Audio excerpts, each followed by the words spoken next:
there was a prophet named Elijah. God told him to go speak to King Ahab. So Elijah presented himself before the king. By the Lord God of Israel, whose I am and who I serve, there'll be no more rain in these years until I say so. Turned around and walked out. Then God told him to go hide himself so the king couldn't find him. Well, 3 years went by without any rain. A terrible famine ensued across the entire country. Finally, the Lord spoke to Elijah again and said, go show yourself to Ahab and I'll make it to rain. Well, so he started back, and at the same time, the king had a chief administrator named Obadiah, who was a God-fearing man. He risked his life, really. One time when evil Queen Jezebel, Ahab's wife, was killing all of the Lord's prophets, he hid 100 of them in 2 caves, 50 in each cave, and made sure they had water and food so they could survive. Well, King Ahab said to his chief administrator Obadiah, we have to go through the whole country and see if we can't find some springs of water where there might be a little grass so I can at least save a few of my horses and mules. So king went one way, Obadiah went the other way. Now he's walking along and he looks up. He sees Elijah coming toward him. He runs and he kneels before Elijah and he says, my Lord Elijah, I can't believe it's really you. It's really me. Now go tell your master, Ahab, that I'm here. Obadiah said to the prophet, but why do you want to get me killed? The king has looked for you all over the country. He's even sent people to other countries looking for you. Then if I go and tell him that you're here, while I'm gone, the Spirit of the Lord will come and he'll snatch you away to who knows where. And when the king comes, he won't find you and he'll have me killed. Please don't ask me to do this. And Elijah said, don't worry.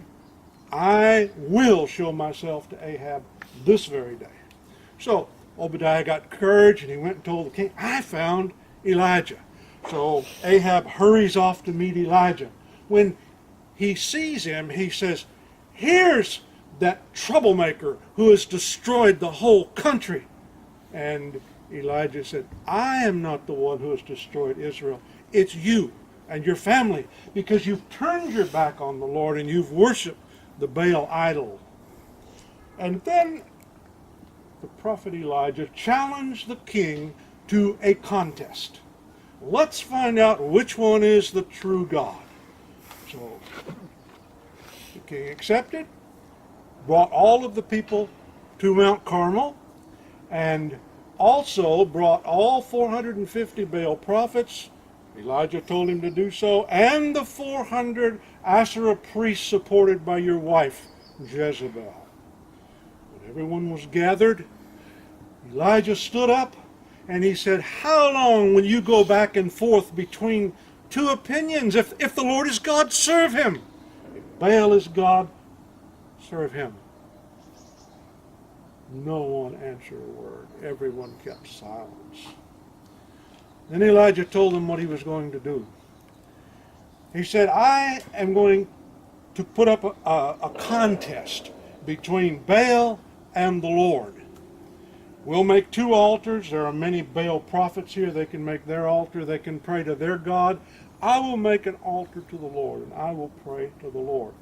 The God who answers by fire, he's the true God. All the people said, that's a good idea. Can you say that? That's a good idea. Good idea. Yeah. Okay. So Elijah, always the gentleman, said to the Baal prophets, oh, there's so many of you. You go first. So they got everything ready. They made their altar. They put the wood on it. They sacrificed chose which bullock they wanted to sacrifice. And when it was all ready, they began to pray to Baal. Oh, Baal, hear us. Oh, Baal, send the fire.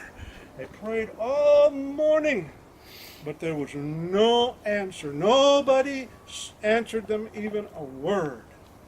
And along about noon, it had gotten hot already, and Elijah started having a little fun with them. He started mocking them.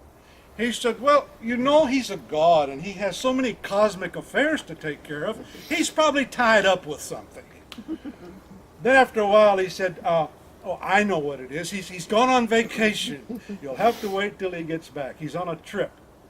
And then he said, oh, he's sleeping. You have to shout louder so you can wake him up.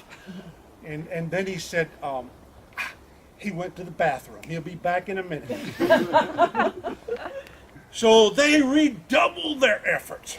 And they jumped higher and they shouted louder. And as their custom was, they even began to cut themselves with knives until the blood ran down their bodies and formed puddles on the ground. They did that all afternoon until they were exhausted. And there was no answer. No one responded. There was no word. Finally, in the late afternoon, about the time of the evening sacrifice, Elijah said, now it's my turn. Well, the Lord's altar had been abandoned for a long time, so Elijah had to rebuild it. And so he took 12 stones, one for each of the 12 tribes of Israel.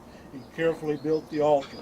And then he put the wood on it. And then he sacrificed the animal, and he put the animal on it. And when it was all ready, he said, now, bring 4 water pots, large water pots full of water. They brought them, and he said, now dump them on the altar, the sacrifice. They did. He said, do it again. They brought 4 more and did it again. He said, do it a third time. They brought 4 more large water pots and dumped it on there. The water ran down and soaked the wood, soaked the sacrifice, soaked the rocks, even filled up a big ditch that Elijah had dug around the base of the altar. And when all of that was done, and it was ready, Elijah prayed. He said, oh Lord, show this people that you are the true God and that I am your servant. Let them see that you are the true God so that they will turn back to you. And immediately in the twilight, a bolt of fire hit the altar. And it burned up the sacrifice, burned up the wood, burned up the stones, burned up the water in the ditch, and even burned up the dirt. All the people fell on their face. Yes, the Lord, He is God. The Lord, He is God. Elijah said, quick, seize the Baal prophets. Don't let even one of them escape. They brought the Baal prophets, and Elijah had them executed right there. Then Elijah said to King Ahab, you better have them go fix your dinner now, because downpour's fixing to come. And so Elijah took his servant and he went on up to the top of Mount Carmel, and he put his head down between his knees and he began to pray. He prayed a little while, and he sent his servant, he said, go look and see toward the Mediterranean if there's any sign of rain yet. The servant called back, no, nothing. Elijah prayed some more. Any sign yet? No, nothing. He did this 7 times. Finally, on the 7th time, the answer came back. There's a little cloud the size of a man's hand on the horizon. Elijah says, that's it. Quickly, go tell Ahab to jump in his chariot and head for his palace, because it is fixing to rain. And the clouds, dark clouds came in, and the sky became black, and a cold wind began to blow, and it began to pour. I mean, a real toad strangler. And you know what? The Lord gave Elijah supernatural strength, so he was able to run faster than Ahab's chariot and get back to the city first. I don't know what happened to his servant. I guess he got wet.